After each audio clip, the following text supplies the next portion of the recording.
Тэгээ зөндөө хүмүүс хулгай хийж амьдарч шүү дээ. Энд хулгай харамуртай.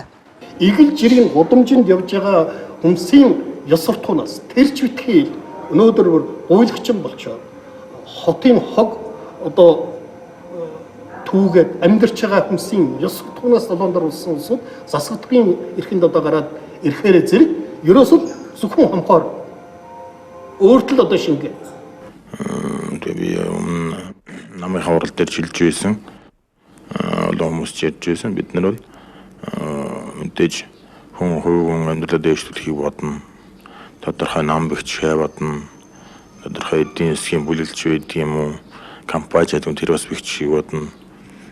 Хамгийн улсын сонирхол гэж хамгийн дээдлийн улсын үндэсний сонирхол байж байгаа. Тэгэхээр энэ бүгдийг нь бол бодолцох хэрэгтэй. Гэхдээ бид нар дарааллаа хязгаарч алдаж болохгүй. Тэгэхээр бид нар улсын үндэсний сонирхлыг хамгийн тэргүүнд тавих хэрэгтэй.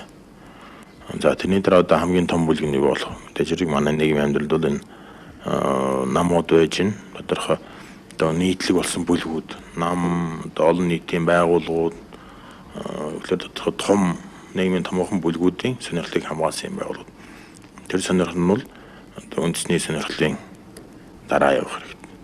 Тэрний дараа мэдээж хэрэг тодорхой бүлгийн юм уу компани сонирхол байж болно. Тэгвэл бид нар бол тодорхой хэмжээний ашигын байгууллага тэдний хандлагыг хөөцөлдөн.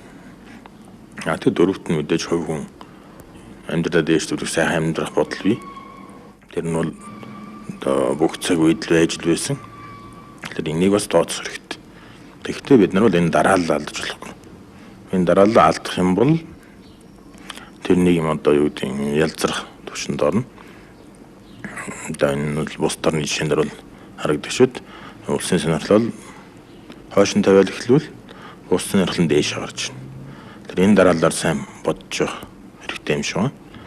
Тэний сонирхлууд бол байнга байдаг альч нийгэмд тэрийг зөв уялдуулах энэ дарааллын зөв барих асуудал хамгийн чухал. Улс төрийн